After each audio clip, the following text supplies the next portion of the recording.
first video is we're going to look at some of the major structures of the heart. Some of this will be a refresh to people, some of this might be first time learning. However, it's kind of important that we set the scene. If anybody's got any questions, you must ask. There will be a certain amount of interaction. I will not be swinging the camera around, so nobody has to panic about stuff like that.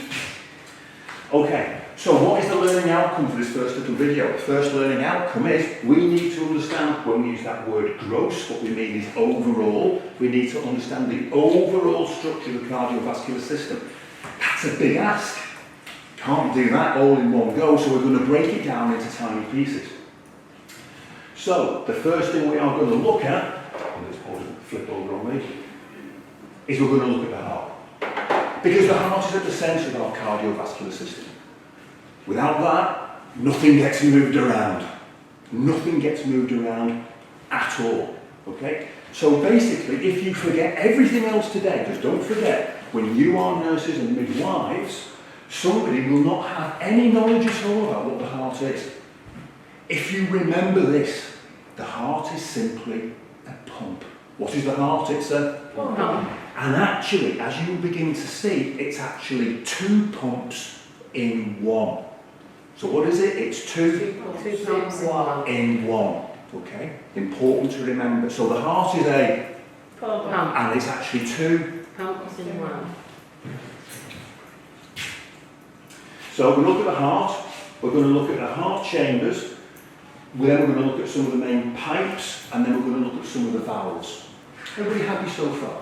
Yes. So we're focusing on the heart itself. Brilliant. That's kind of what your heart looks like. And here is a little kind of scale model. Now this isn't too bad. In terms of size and scale, it's maybe a little bit smaller than the heart that's actually beating inside you right now. And every mammalian heart, every heart in every mammal, from an elephant to a cow to a dog to a shrew, is based on this type of heart. So this is a mammalian heart. And as you can see, it's kind of got a lot of pipes. Pipes bring things into the heart and take things out of the heart. Okay? And they all tend to sit, as you can see there, on top of the heart itself.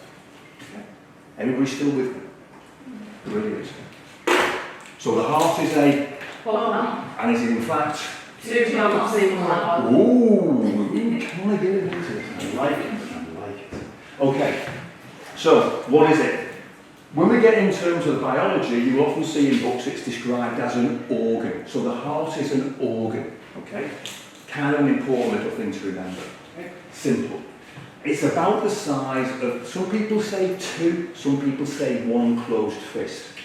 And we will be doing a dissection, you will be in pairs doing a dissection of a pig's heart, not next week, but the week after. And you'll be able to take photographs of it with your phone. No fainters. I want a no faint guarantee. What people often forget is this. They're able to describe the heart, and they're able to say, yes, it's a pump, yes, it's 2 pumps in one, and yes, it basically moves blood around your body. But why is that so important? Because your heart pumps blood around your body, and within that blood, you are going to carry 2 really important things. Does anybody know what the first one might be? Oxygen. You said? Oxygen. On fire. So basically you're going to carry oxygen around to all the cells in your body. You're also going to carry something else in the blood as well. What else might that be? Nutrients. Who said nutrients? Oh my gosh, we've got biologists in the room. We're going to carry nutrients around as well. So we're going to carry oxygen and nutrients. We're also going to carry things like hormones around as well. So your blood is basically a liquid reservoir that is constantly going around your body. And in fact, even at rest, right now, on average, your heart is beating 60 times a minute. Every single corpuscle, every single red blood cell is going to go through your heart at least once in every minute. Your entire circulation goes through your heart once in every minute. Does anybody here have to think about making their heart beat? No. Do you have to kind of set a timer at night to make sure that you remember to wake up and think about your heart beating? No. It beats automatically. It beats automatically from before you are born till the moment that you die. And hopefully, in between, you will never have a problem with it. We can't make a heart that is as good as the one that is in you. Modern science can get nowhere near making this pump. Nowhere near. So, as you just said, pumps blood around your body, carries oxygen and nutrients to every single cell in your body. Fantastic. Where is it now? People often say your heart is on the left-hand side of your body. It's actually not. This is a very backward case. But basically, it's like alien. This kind of sits here, right? Now, if you think of it from an evolutionary point of view, what does this look like? What would you say this kind of looks like? It looks like Armour. It looks like armour. Spot on, because it's actually protecting your, if you heard that word, vital organs. And your heart is considered to be a vital organ. Why would you put your heart over here? If you were going to design a human being, where would you put the heart? Behind the sternum. What do you put it? Behind the sternum. Behind the sternum, this big flat bone here. Because that kind of makes sense, doesn't it, guys? It's the heart, we kind of really need it. I don't want it to get damaged. Let's put it behind the biggest, thickest thing we can find, the sternum. And that's absolutely right. The heart sits behind your sternum. It sits here, like that. The reason people say it's on the left-hand side is that your heart doesn't actually sit straight down. It's actually tilted to the left. The majority of it is behind your sternum. It's just what we call the apex, meaning the pointy bit of the heart. That's the only bit that's on your left-hand side. The vast majority is behind your sternum. Because you've already said, if you were designing a human being, that's where you put it. Simples. Everybody happy so far? Beautiful. Cooking on gas. So, what is it? A pump. It's a pump. It's a pump. It literally moves fluid. But it is actually...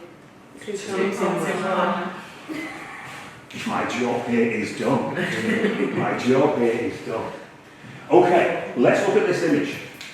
This is kind of an image that you'll see in a lot of textbooks. It's quite a simplified image, but it's an important one for one very, very important point. And this is sometimes where students go wrong. What's kind of strange about that diagram? It's back to front. Oh! Double out. What do you mean by it's back to front? The left is your right and the right is your left. Bingo. Can you see that? As you're looking at it, you're thinking, Dave, you've somehow flipped that image. You're kind of getting too old for this stuff now. So you've kind of got that image the wrong way around. Because when you look at the heart, actually the right is kind of on the left. Okay? I don't know why this became a convention. I'm convinced that some biologists back in 18-something or other, when they all had a few beers, decided, let's do something that will really screw up students. So what we'll do is, let's not make it obvious. Let's reverse it round. Now the reason they reversed it round is because it's like looking at me. That is on the right-hand side of me. But when you look, it's on your left. See what I mean? So it's important to remember. And whenever you are labelling diagrams of the heart, always remember this slide. Okay? The first things that you label on any diagram when you're doing the heart is make sure you get these right, as in the right way round. Right atrium, right ventricle, left atrium, left ventricle. Introduce some new words to you there. Anybody heard of those words before? Yeah. Atrium and ventricle. Okay. What else can you see which is kind of useful on this diagram? Because you can see inside. You can see inside something more basic. Colours. Somebody said, Colours. no, not colours. Colours. Who said colours? Colours. We had colour. We had colours. Okay, so another important convention. If it's blue, what does that mean about the blood that's in that chamber? It's, Deoxygenated. I'm going to come off screen. Racial high five. And I'm back. You are right, it's really important convention. Anytime that you see anything which is blue, it is what? It is blue, it is deoxygenated. In other words, it carries a very, very low percentage of oxygen. That's the convention. Like cold water tap, hot water tap. Cold water tap, low oxygen, blue.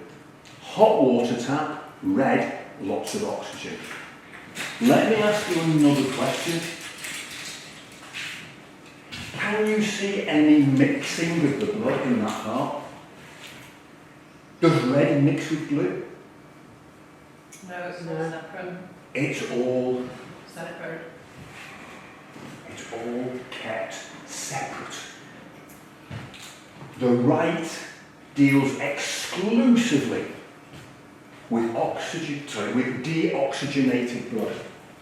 The left deals exclusively with blood that is rich with oxygen.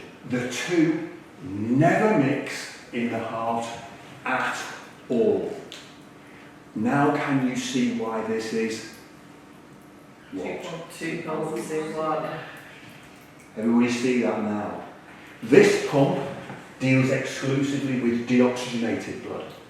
This pump deals exclusively with oxygenated blood. The two never allow blood to mix at all. And we'll see why later on. Not in this session, but in other sessions. Everybody happy with that so far? Just got a couple of slides which are kind of useful. Okay, let's talk about atria. The atria of your heart, atria comes from atrium, which literally means entrance or vestibule, or like a hallway that comes into your house. Okay? They don't have to work very hard because they only have to move blood from the top of your heart to the lower part of your heart. So we don't have to do too much work. Okay? Which means that when you look at a diagram of the heart, you will see that the walls of the atria are so much thinner than the walls of the ventricles. So they're thinner. And they act as receiving chambers. Let me go back to that diagram. Can you see here, the walls here are so much thinner than the walls down here. These don't have to do a lot of work. When these contract, and by the way, just another thing that students often forget, these two chambers, although they are different pumps, work at the same time. So when this one squeezes and this one squeezes, they both squeeze together to move blood down into the ventricles together. But they don't have to work very hard because gravity is already pulling the blood down into the ventricles as well. Did you say that atria lets things in? Atria? Did you say that atria lets things in? Is that what you said? Yeah, so the atria act as receiving chambers, Oh, right. and basically blood flows through those receiving chambers and goes into the ventricles. When we do cardiac contraction, you will see that the atria will contract slightly to push blood through into the ventricles. Okay? But they don't have a big job to do. It's an easy job to do, so their walls are nice and thin. And you'll see that when you do the dissection, you really will. Brilliant. So, Yeah. sorry, Well- is it the bit on the right? Can you see that one? Yeah, go back, of course. Is it the bit on the right where there's like two coming off where it was? here and here. So these are pipes that come into this chamber. Okay. And the wall is just, can you see this little red line I've drawn here? Yeah. See the walls, see it on here as well? The wall is really, really thin. It doesn't have to do an awful lot of work to basically move blood from here to here. It's only going a short distance. Now, that kind of sets us up really nicely. Because if the atria are only moving blood within the heart, what do you think these bad boys do down here? Where do they move blood? How they got, first of all, let's go back a stage. Based on what you can see, have they got an easier or a harder job? No, it's Harder. Hands are harder. Ooh, good. Why do you think they've got a harder job to do? The answer is simply in front of you. bring it up. Fighting gravity. There's no gravity, they've got to push blood out of the heart. But what is it about that diagram that leads you to believe they have to work harder? It's thicker.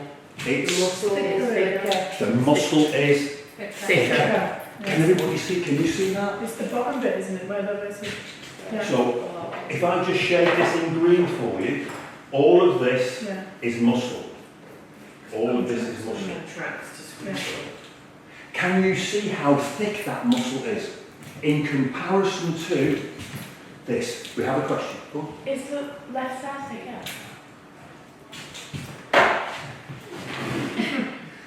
I am not worthy. The question was, I'm back to it. The question was, is the left side thicker? What do you think? Yes. Yeah. I would go along with that. Yes, it is. So, let me see if you can work this out. We now know that the atria just allow blood to flow into the ventricles. They don't have thick walls because they don't need an awful lot of muscle to do that because gravity allows the blood to flow through. We've now worked out that because there's loads of muscle down here, these two have to basically work really hard. Okay? Two separate pumps in one. Where do you think this chamber has to pump blood to? It's blue, so it is what kind of blood? Deoxygenated. It is deoxygenated. Where's it going to push that blood to? OMG. So when this squeezes, it's going to push blood up here and it's going to take it right out and it's going to go to the lungs. What's going to happen in the lungs to that deoxygenated blood? Respirate. Okay, explain a little bit more. Breathing it out. You're going to get rid of carbon dioxide and you're going to breathe in Oxygen. air, what we call it oxygen. What is going to change? Blue is going to change to, so all of a sudden, from the lungs, this is going to come back on this side and enter here and go into here. Where do you think this is going to pump blood to? The brain. Everywhere. Everywhere. So when it comes out of this big pipe over here, it's going to go to your body. And by body, I mean everywhere. I mean your brain, your organs, your feet, your toes, everything. Now, think about it. Here is my heart, positioned right in front of my lungs. Can you see why when this chamber contracts the right ventricle, it's only going to move blood from the heart to my lungs and back again? Is that a long journey? No. Not really, is it? It needs to go, but it's not a long journey. When the left ventricle contracts, that's going to pump blood from here to here and all the way through my body. Is that a longer journey? Yeah. Does the heart therefore have to work harder? Yes. Does that explain why that muscle is thicker? Yeah. I rest my case. Brilliant. Can you see that? Yeah. You sure everybody see that? Does it make sense? Yeah. Okay, let me go back. The heart is a, Pump. it's in fact, 2 pumps in one. does the blood allow, does the heart allow blood to mix? No. So basically, one pump only ever deals with blue blood, which is deoxygenated. One side only ever deals with blood which is oxygenated. Bingo. The atria are at the top of the heart, the ventricles are at the bottom of the heart. Does that kind of make sense? The ventricles are responsible for pumping blood out of the heart. Okay? The right side goes to the lungs, the left side goes to your body. People okay with that as a principle? It's a pretty good design, isn't it? It's a pretty good design. Well done. Yeah. This slide is basically everything that we've just discussed. You've already got it. You've already got it. There is nothing on that slide that realistically we have not just talked about. So I'm not going to go over it all again, because we've just done it. Like we said. Now, think about this again. Here is my rib cage. Here's my rib cage. Okay? It is like alien, isn't it? So here's my rib cage, and here is my heart underneath that rib cage. Right? This sternum, what's it made of? Cartilage. It's made of part cartilage, because these little bits here are cartilage. These things, it's almost. Okay, so these bits are cartilage, but that's bone. This is a tissue. In fact, it's an organ made of cells, which is harder. This, or this, the bone. You're right, the bone is harder. Do you think it would be a good design to have your heart, when it's beating and moving, rubbing against that bone? No. Because it would create friction, wouldn't it? It would create damage. So, ingeniously, what you have done is that you have put your mammalian heart inside a little sack. Think of it like a little plastic jiffy bag, and your heart is sat inside the jiffy bag. That jiffy bag is filled with fluid, which means that when the heart is beating, it's actually beating inside a fluid-filled chamber. That fluid-filled chamber is designed to stop friction. We call it the pericardium. We call it the pericardium. The heart is in it. So the heart is actually physically in it. Imagine this. Yeah. Imagine me getting a little jiffy bag, popping the heart in the jiffy bag, and then filling the jiffy bag with fluid. It allows the heart to beat. It allows it to beat, but the fluid cushions the heart so it doesn't get rubbed, it doesn't get bruised. It's like a baby in a sack. It's like a baby. I will use that. Next time, I won't credit you with it. I will steal it from you. It's almost like a developing baby within the amniotic fluid. Yeah. It protects your heart. We have a question? What's the bag called? Like the scientific name? Say again. What's the scientific name for the It's basically called pericardium. The pericardium is the membrane. We often refer to it as the heart sac, or pericardial sac. It's just John. Now, it holds the heart in place, and it also lubricates the heart. Do you think that's a good design? It's the best design that we've come up with so far, and it kind of works, doesn't it? My dad's 94, his heart's still beating. I don't know how, but it's still beating. Okay? But basically, it works. It really works. Okay?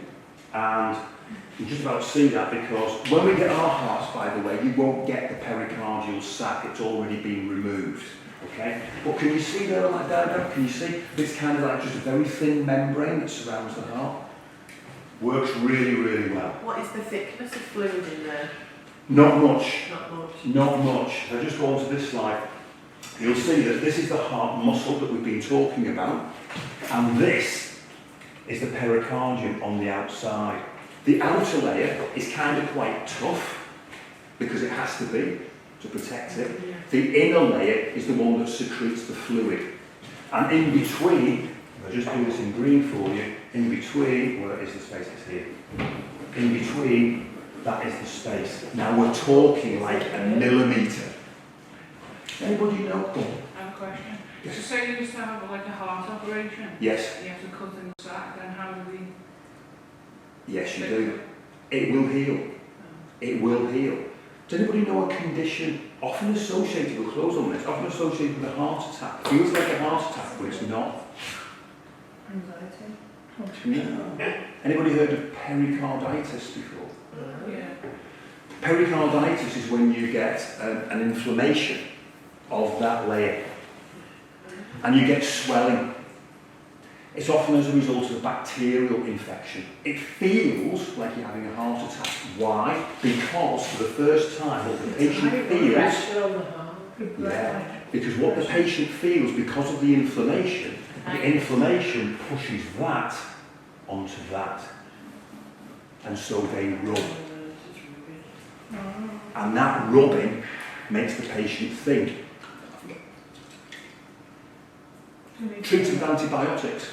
2 weeks, jobs are good. Let's recap. What do we know about the heart? Very quickly, guys, and we'll take a break.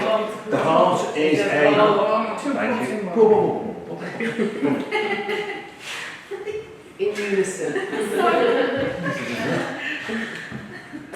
Let's try and keep it together for a second. So the heart is a... Heart. Thank you. It is actually... 2 parts in 1. Okay.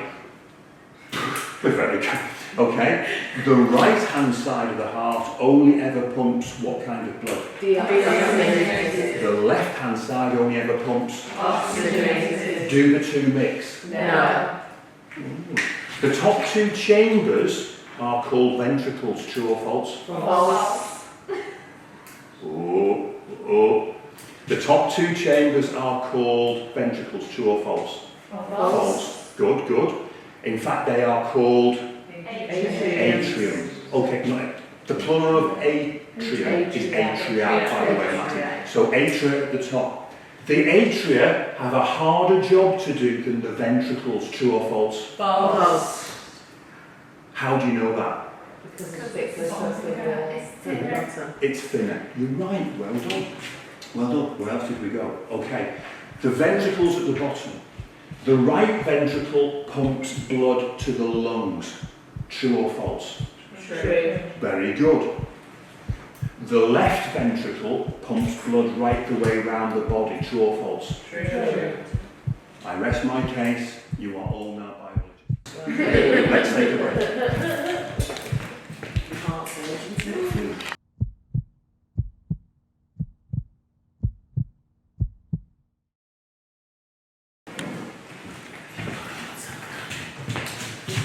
And we're back. Okay, so this next part of the lesson is still going to be on that same PowerPoint.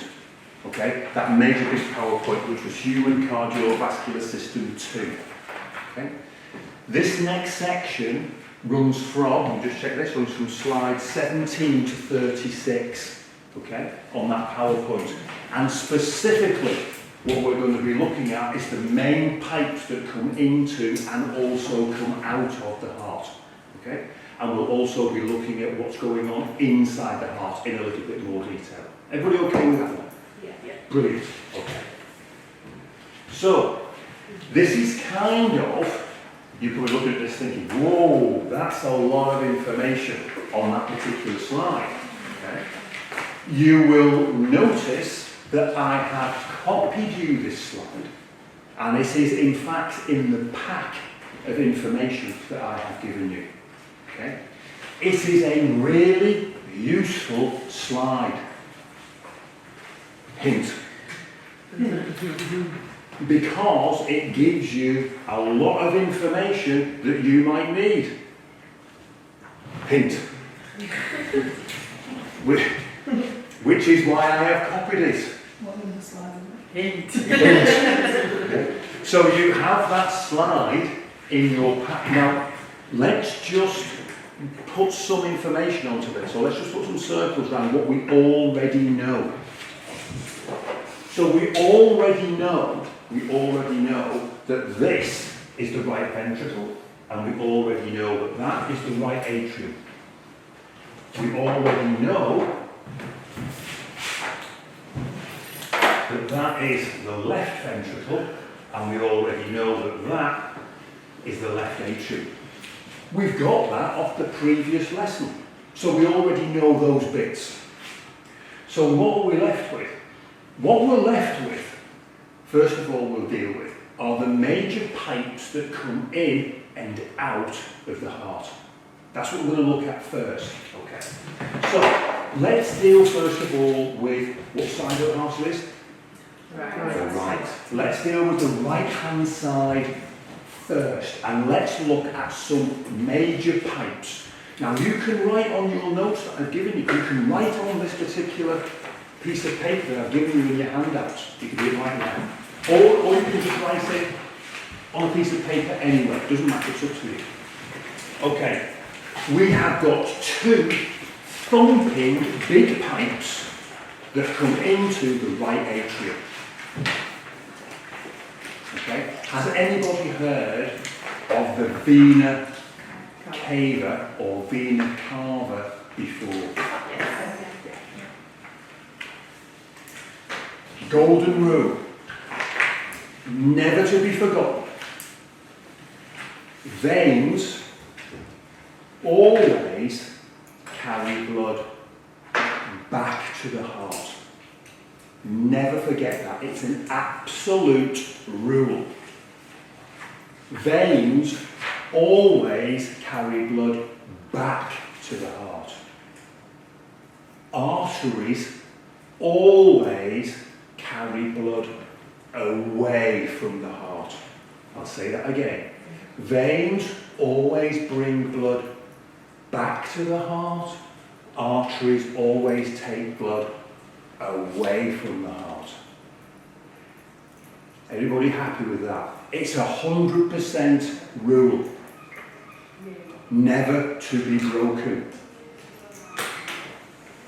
So, let me ask you again.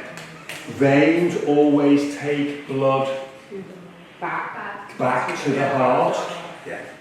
Arteries always take blood away from the heart. So, we have got two thumping big veins that are going to bring blood back to the right-hand side of your heart, the right atrium.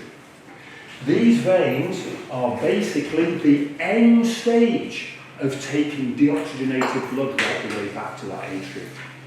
They're massive, and they're called the superior, meaning the top, and inferior vena cava. Where do you think the superior vena cava is bringing blood from to go back to your heart? No. Where's it bringing it back from? Brain. Superior meaning top, so it's bringing it back from your head and your brain. If that's that one, where do you think the inferior vena cava is bringing blood back to your heart from? Lower body. Basically everywhere else. So in other words, your body. So let's just tick those off. We've got superior vena cava from your head, and we've got inferior vena cava from the rest of your body. Both bringing blood back to the heart, because now we know veins always bring blood what? Veins always bring blood back to the heart. back to the heart. Now, let's have a look at the other side. Oh, wait a second. Okay. Once blood has come back in to that chamber, we know that blood's going to come through this chamber, and we know that this right ventricle, guys, this right ventricle is going to pump blood out of the heart. So let me just refresh. Vena cava from the head, from the body, back to the heart. Goes from the atria into the right ventricle. Where did the right ventricle pump blood to?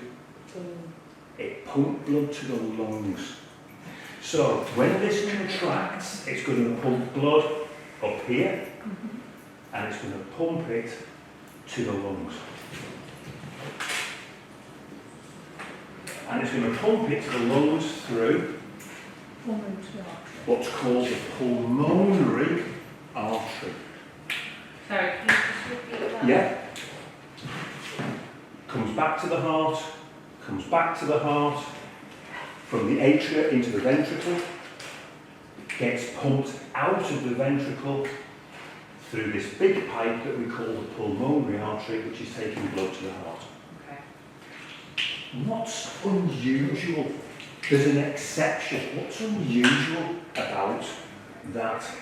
It's an artery, so it's taking blood away from the heart. It follows the golden rule that you've written down. But what's unusual about that artery? But it's at the top. That it's... At the top. No, it's good try. There's something... This is an exception to a rule. This is the one exception to a rule. That it's deoxy. No. That it's... Deoxygenated? Yes. Every other artery in your body, with the exception of this one, carries oxygenated blood. This is the only artery in your body that carries deoxygenated Is blood. that why you get a lot of problems with pulmonary arteries? You can get conditions. Oh gosh, yes you can. You get massive problems. Pulmonary embolism, a clot in that artery. But this is something to write down. It's something to remember. Students will often say, I will often say, arteries always carry oxygenated blood. False. They don't. The pulmonary artery carries deoxygenated blood. It's the only one. It is the only one that carries deoxygenated blood to the lungs. Now, what is really unusual is that when it's been to the lungs, it's now going to come back to the heart, and it's going to come back in a vein. What is unusual about that pulmonary vein? What is it carrying? Oxygenated. It is carrying oxygenated blood. Every other vein in your body carries deoxygenated blood. That is the only exception to the rule. People all right with those exceptions? Are we sure? Are we okay? So, let me go back and we'll do a refresh. Veins are carrying blood back into the heart. What was the name of the veins that carry blood back into the heart? The two big veins. We call them the superior and the inferior what? Vena cava or vena cava. Okay? What kind of blood are they carrying? Deoxygenated blood. Brilliant. Flows back into the right atrium, flows through into the right ventricle, and gets pumped out of the heart. Where is it getting pumped to? The lungs. Correct, the lungs. What is unusual about the pulmonary artery? Deoxygenated. It is the only artery that carries deoxygenated blood. When that blood has gone to the lungs, it's got to come back to the heart. It comes back in a vein, the pulmonary vein. What is unusual about the pulmonary vein? Oxygenated. It's the only vein that carries oxygenated blood back to the heart. Every other vein carries deoxygenated blood. This then goes from here into the left ventricle and then gets pumped out of a whopping big, thick, chunky pipe. This red one here, which is called the aorta. Okay. Brilliant. Quick one.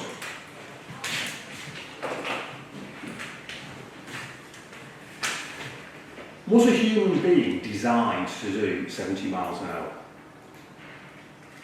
Yeah. No. When we evolved, we didn't really evolve to do 70 miles an hour, did we? No, nobody can run at 70 miles an hour. Usain Bolt can't run at 70 miles an hour. What do we going that can do 70 miles an hour? Car. A car.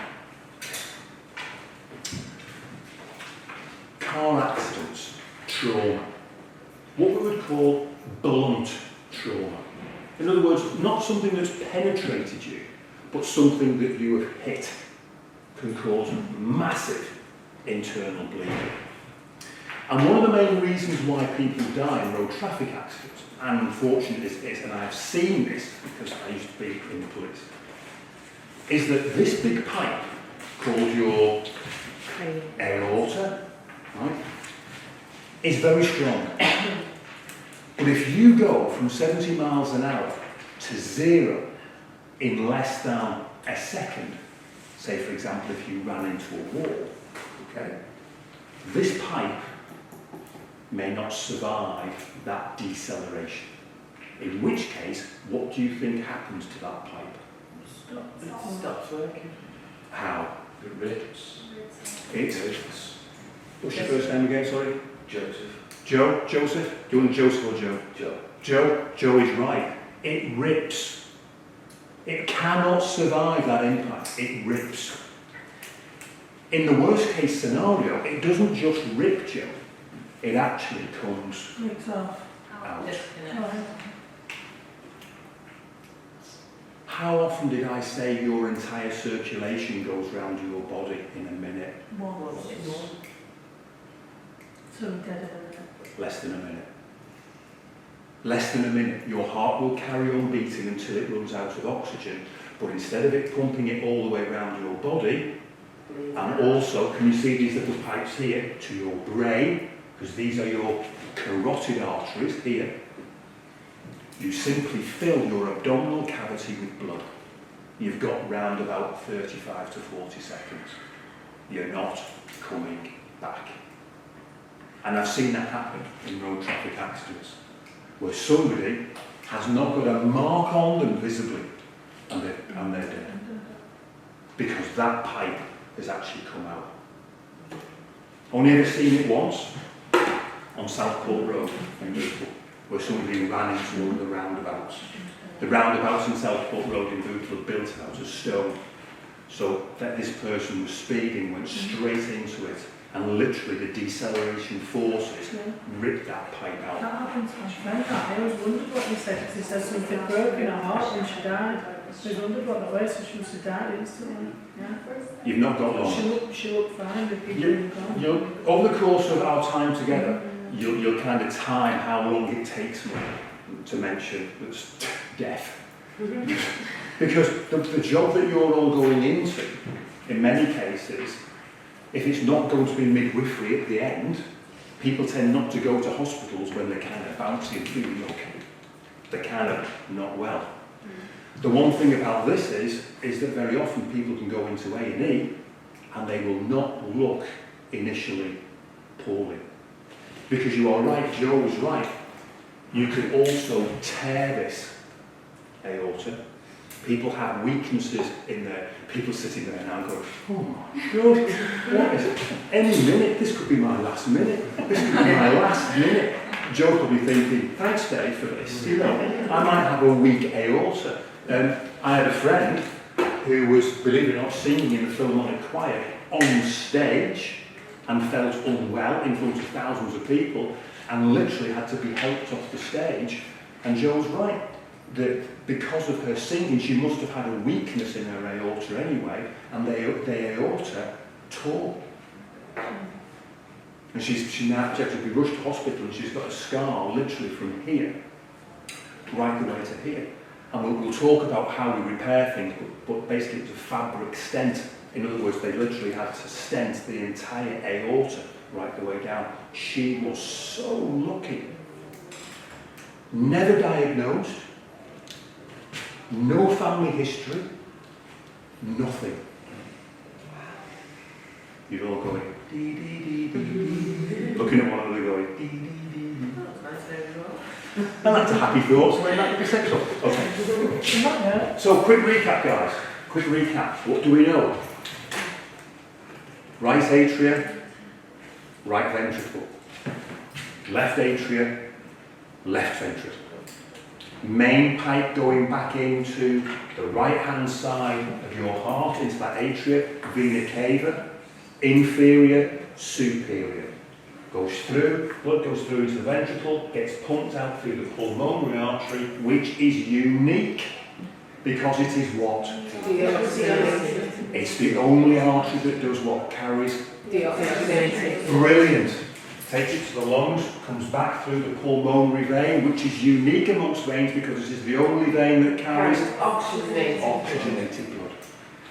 Comes So back it's in. both of them, the Say vein and the artery. Say again, sorry, say for me. It's the vein and the artery. Yeah. Unique. Comes down into the left ventricle, gets pumped out through a massive big pipe called the aorta. Everybody happy with that? I know it's a lot of information. And that goes to the rest of your And that is taking it to the entire, every journey, Yeah. every single journey, right the way around your body, whether it be your head, your big toe, your little toe, anything, starts with that pipe. With that pipe. Massive pipe. And we will see that when we do our dissection. Now, just one further feature, and we'll look at these in a little bit more detail in a second. You will notice that the heart also has structures within it that we call, begins with a V. Valve. We say valves. Valves. Okay? Must remember. Must remember. Valves only allow blood to flow in one direction. I'll say that again because it's kind of important, guys. Valves only allow blood to flow in one direction, not the other. Valves never allow blood to flow forwards and backwards. They only allow blood to flow in one direction, unless they've gone wrong. Unless they've gone wrong. So, key things to remember. Arteries always take blood away from the heart. Veins always bring blood back to the heart. Valves only ever allow blood to flow in one direction. loud and proud. One direction. Thank you. Thank you. And we're going to look at some of these valves now. We have valves between the atria and the ventricles. We have valves on these two major pipes that come out of the heart. So in total, as we will see in a minute, your heart literally has 4 valves inside it. Albeit that 2 of those valves are actually on the pipes immediately as they come out of the heart. So how many valves has your heart got? 4. 4. 2 between the atria and the ventricles, and 2 on the major pipes that come out of the heart. One of those is the aorta, the other is the pulmonary artery. You must remember that. So how many valves? 4. 2 between the atria and the ventricles, and 2 on the major blood vessels that come out of the heart, the aorta and the pulmonary artery. True or false? Valves allow blood to flow in both directions. False. Brilliant. Well done.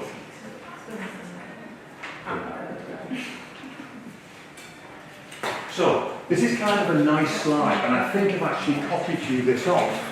I have. So you've got a hard copy of this one. And this shows you the positioning of the valves.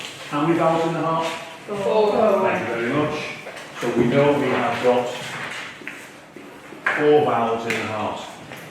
We know that we have got 2 of those valves between the atria and the ventricles. One there, and one there. And we know that we have got 2 valves on the major pipes that come out of the heart. One here, and one here. So your heart has got 4 valves. 2 actually between the atria and the ventricles, and 2 on the pipes that come out.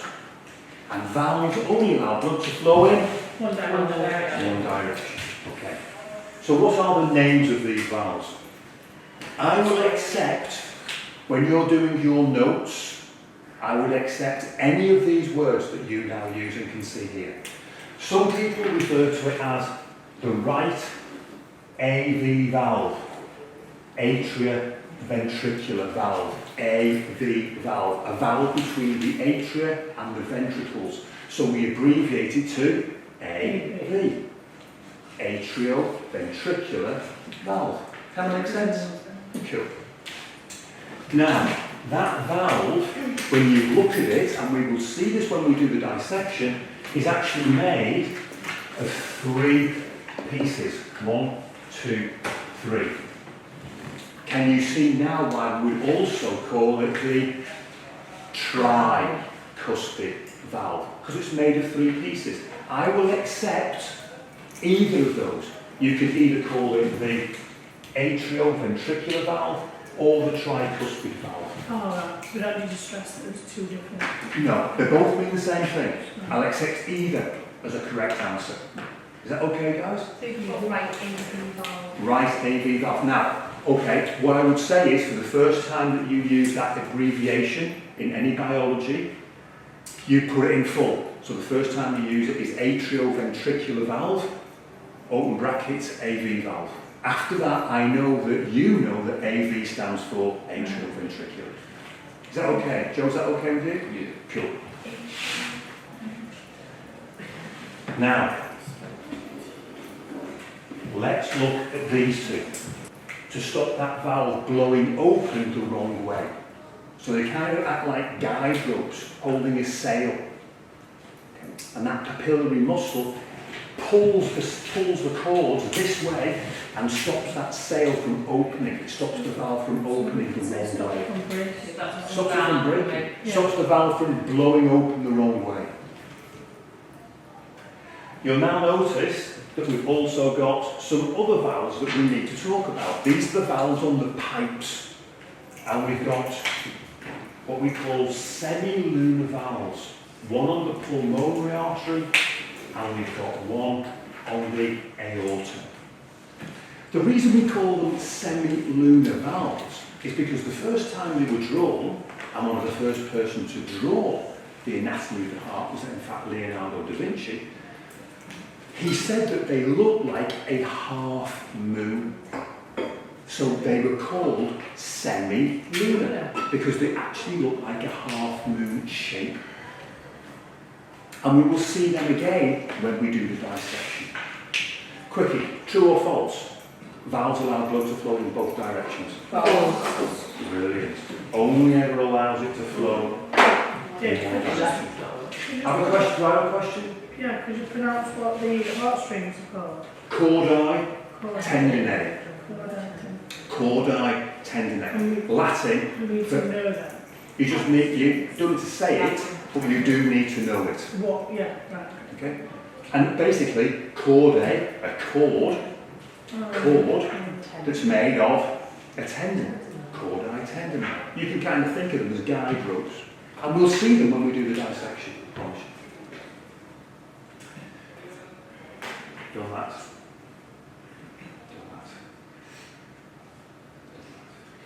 Now, these are your valves. These are the tricuspid valve. The tricuspid valve we saw on the right-hand side. Do you remember? We go back. So here is your tricuspid valve. Here. Yeah. When you actually look at the tricuspid valve, what you will see is something that looks like that. How do we know it's tricuspid? 3 pieces. Can you see?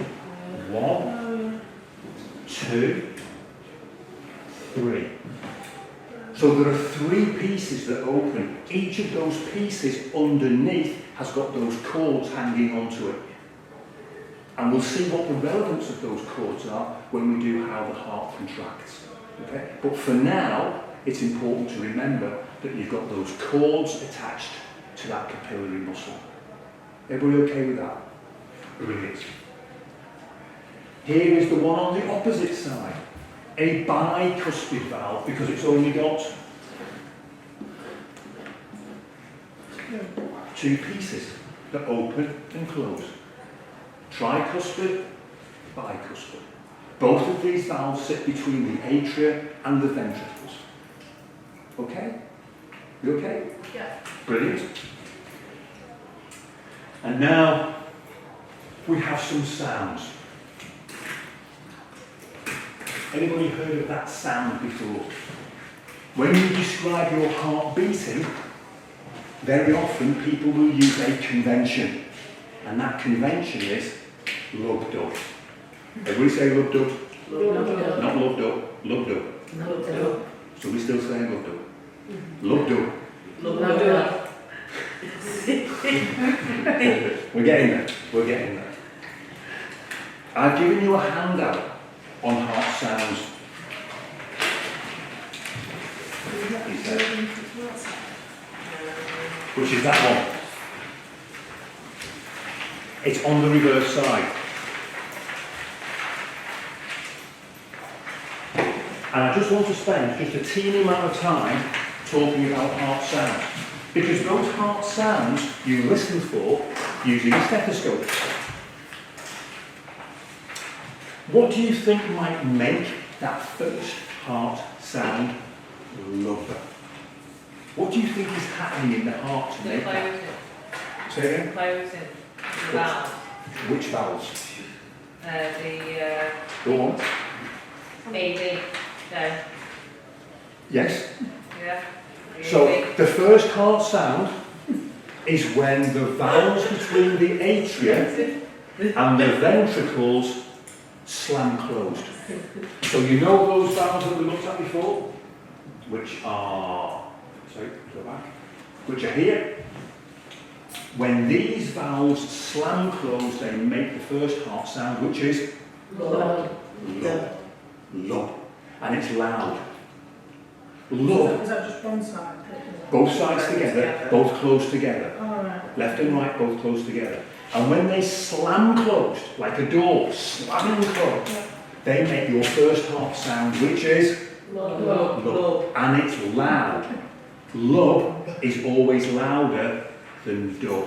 So your heart, when it's beating and you're listening to it on a stethoscope, you will hear lub, lub, lub, lub. I'm exaggerating, but lub, dub. Joe. Did you close at the same time?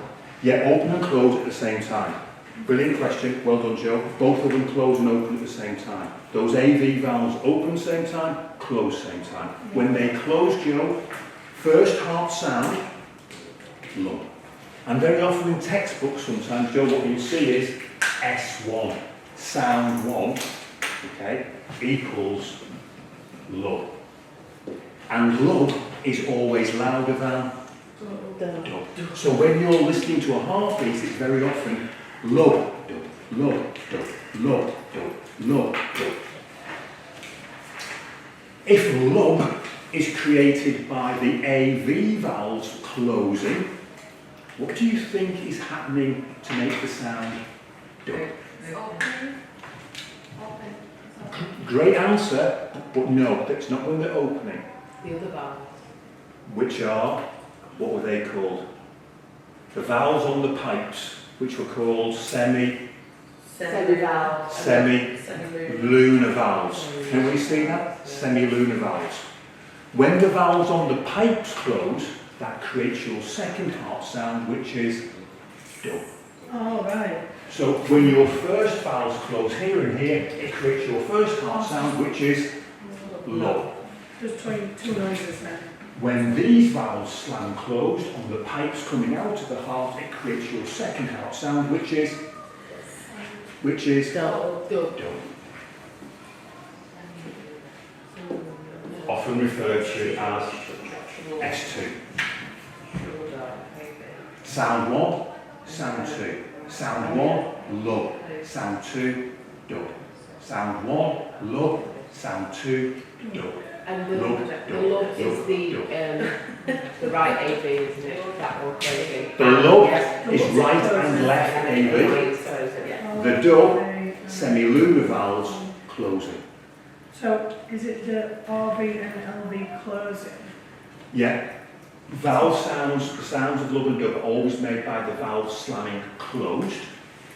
Dub is the valves between the atria and the ventricles slamming closed, those AV valves. Dub are the valves on the pipes that are closing, called the semi-loop valves.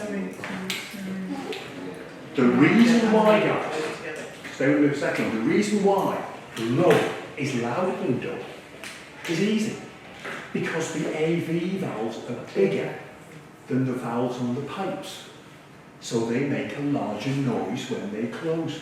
Even when you look at the diagram, you can see the AV valves between the atria and the ventricles are much bigger, and the valves on the pipes are much smaller. Hence, when they slam closed, bang, lub, dub, lub, dub. Sound one, sound two. Sound one, sound two. How fast do you think these valves slam closed? Very fast. Well, 100 per second. Correct. Because I told you, they actually close. It takes a 100th, get this, a 100th of a second for those valves to slam close. From before you're born till the moment you die, they have to do that every single time. 100th of a second. No maintenance. No maintenance. And when you look at an audio trace, in other words, when you are listening to somebody's heart, not through a stethoscope, but you are listening to it as an audio trace on a machine, it will produce a trace for you. And I have shown you what that trace is on that handout. So that's lub dub. That is lub and dub. Now, can you see S1 and S2? Can you see that S1 is louder and therefore larger than S2? Can you see that? Hence, lub is always louder than dub. Ah, interesting to know. Now, it is more than interesting. See if you can riddle me this. Okay. Let me go over the page. Is that when they have an echocardiogram scan? Oh, yes, it is. Hang on a second. I'm just going to try and get this section here.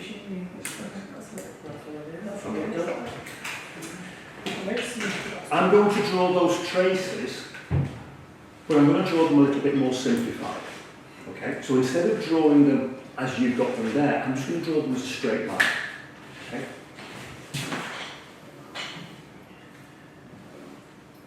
S1, S2, S1, S2. What's the first heart sound? Lub. What's the second heart sound? Dub. Which is louder? Lub. Very good. Sound one, sound two. Lub, dub, lub, dub. Okay? Vowels closing. Bigger vowels, bigger sound. AV vowels, sound one. Lub. Big vowels, big sound. Dub. Smaller semilunar vowels, less sound. S1, S2. Healthy heart. Healthy heart.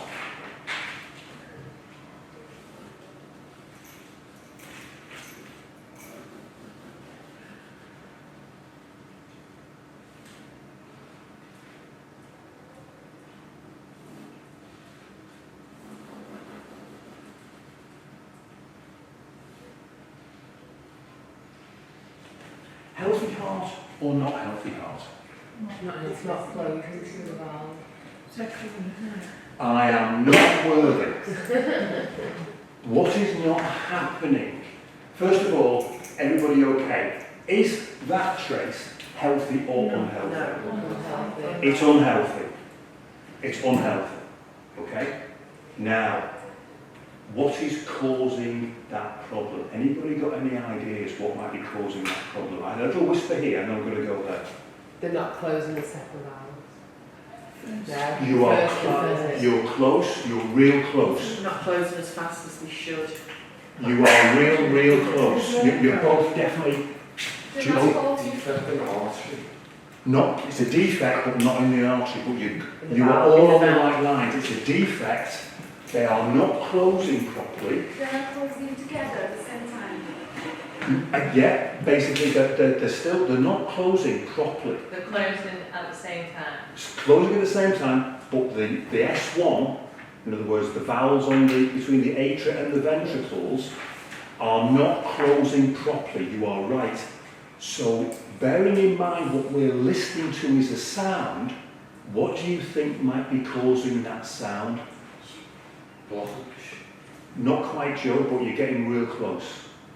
They're not The closing valve, properly, the does left the valves allow blood to flow in two directions? No, they're open. So what do you think you're listening to?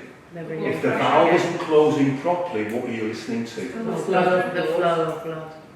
Going back the wrong way. So think about it. When a valve closes correctly, valve open, valve closed. Can blood go back that way? No. Absolutely not. Defective AV valve. You are all right. The valve doesn't close completely, which means, does it now allow blood to go back the wrong Yeah. way? Yeah. It goes back and forward. It Still goes a gap for it to get Back. It goes back the wrong way. In other words, instead of it being held there, now the blood flows back the wrong way. And when it flows back the wrong way, it makes a sound. And that sound is often like what we call it is regurgitation. So instead of it being lub, dub, lub, dub, it goes lupsh, dub, lupsh, dub. The blood is regurgitating back the wrong way because the valve hasn't closed properly. And what happens then? That's when, what do you think might happen? What do you think we might do then? So I've got another question at the back. So is that the same as a heart murmur then? That second sound which isn't meant to be there? It is. It's very similar to a heart murmur. It's a sound that should not be there. Quite rightly, it's not good for you. You've now got blood going back the wrong way, which means your heart is not as efficient. What do you think we might have to do? What might we do? Surgery. Yeah. We have to replace that valve. We have to replace that valve so it will seal again properly. Now, in every single person in this room, the likelihood is because of your age, your valves are working just fine and dandy. As you get older, your valves lose. So, because when you see the valves in the dissection, you will see the valves are like just like a membrane. They're really thin, and you will be amazed at how these things actually cope with the pressure and how they last that long. As you get older, those valves start to become more defective. They get harder. They lose their flexibility. And when they lose their flexibility, they don't close properly. So very often, valve problems, unless it is congenital, meaning there is a genetic issue, and there are genetic issues that can cause these problems, but in the majority of cases, the people who will undergo surgery to have a valve replaced are people of my age. Because their valves are becoming less plasticky, less moving. They become stiffer. And so, quite rightly, when they go to close, they don't close properly. And blood will flow back the wrong way. Let me go back. Let's think about this from the patient's point of view. We say blood came back from the body and the head, went into the right atria, into the right ventricle, and got pumped all the way to the lungs. Sorry. And got pumped all the way to the lungs. If this valve became defective, that would mean that some of the blood from this chamber would actually go back that way, instead of it going that way. What do you think the patient might complain of? Shortness of breath. Correct. Because now you're not pumping as much blood to the lungs anymore. So it's not becoming as oxygenated. Which means the patient will say, oh, I'm going for tugs. Can't get up the stairs anymore.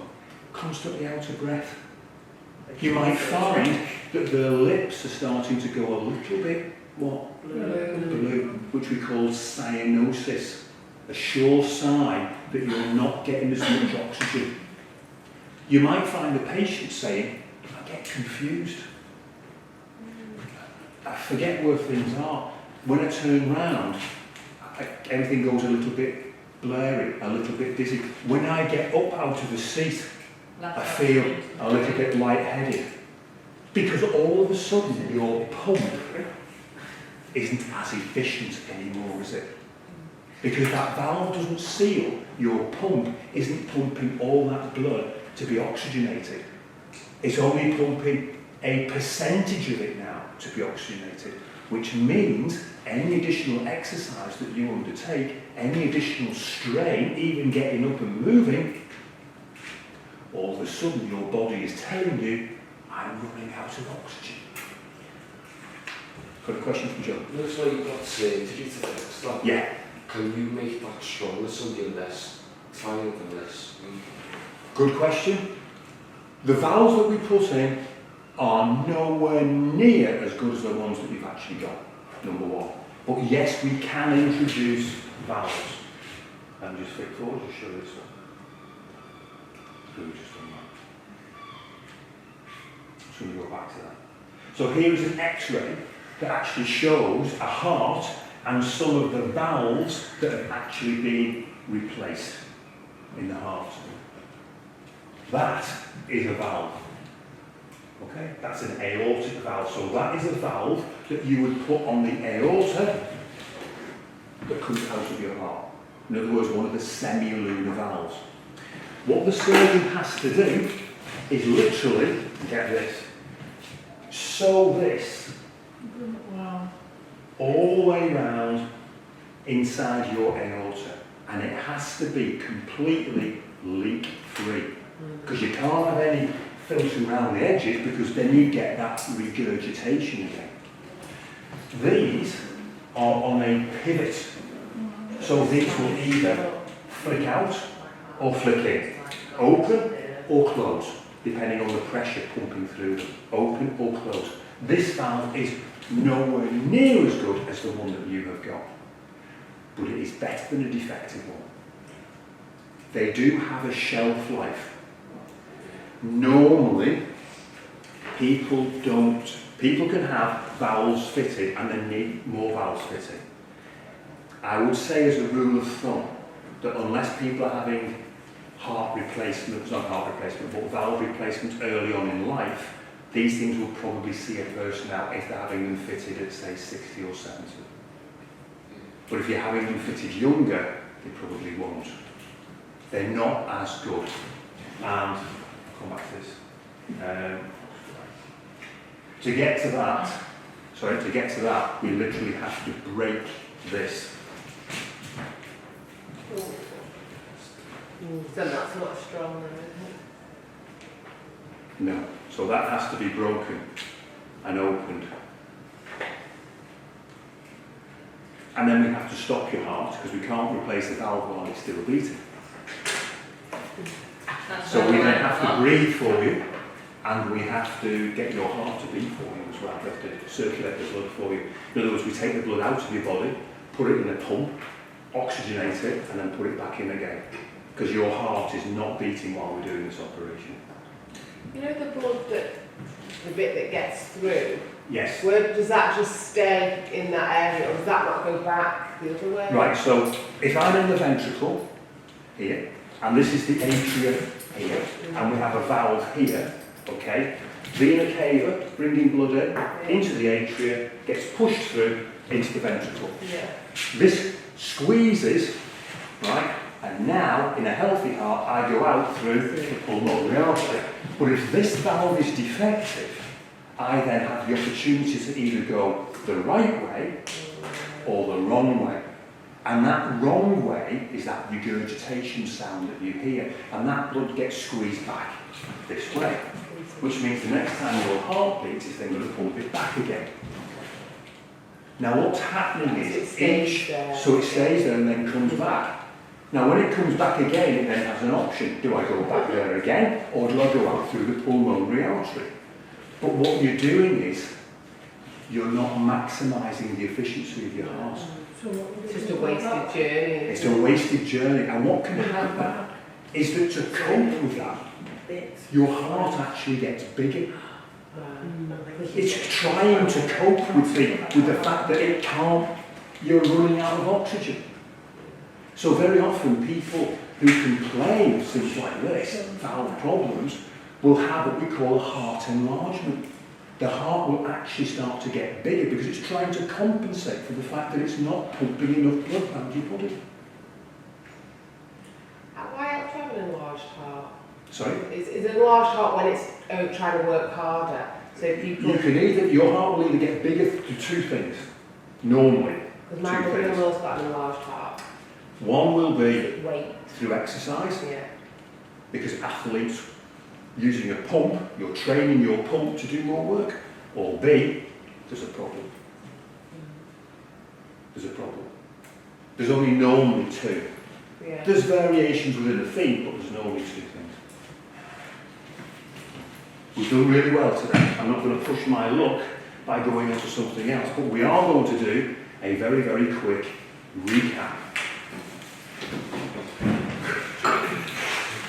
He's got rubbing his hands. If you do well with this, it means you all get to go just a little bit early. Joe's rubbing his hands here, the blowing around now. Right, so, your heart is in fact it is, 2.01. I want to start to do the start dates. 2.01. Thank you very much, it's 2.21. The right hand side of your heart deals exclusively with oxygenated blood. True or false? It is false. The right hand side only deals with deoxygenated blood. Okay? Deoxygenated blood is always shaded and coloured in red. True or false? False. It's always coloured and shaded in. Blue. Oxygenated blood is always shaded. Red. Arteries always carry oxygenated blood. True or false? False. There's one exception. Because there's one exception. The pulmonary. I'm going to go back. Arteries always carry oxygenated blood. True or false? I want to hear a definitive, do we know the answer to that? Is it true or false? False. Good. It is false. There is one artery that carries deoxygenated blood. That artery is called the pulmonary artery, which takes deoxygenated blood to the lungs.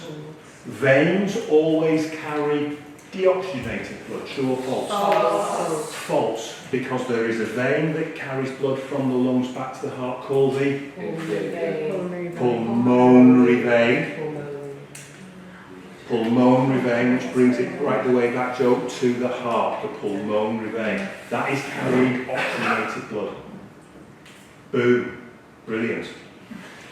Arteries always take blood away from the heart. True or false? True. No. Absolutely true.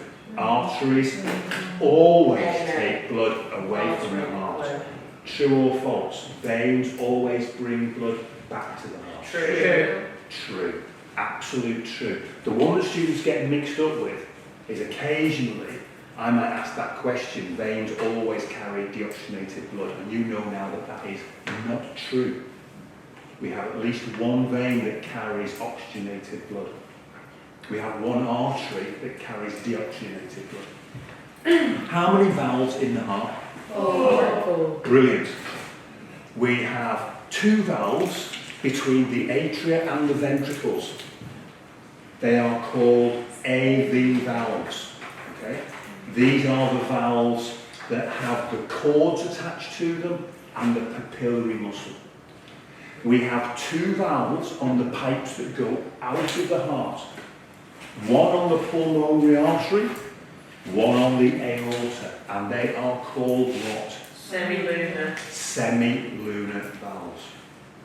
Now, when a valve slams closed, it makes a sound.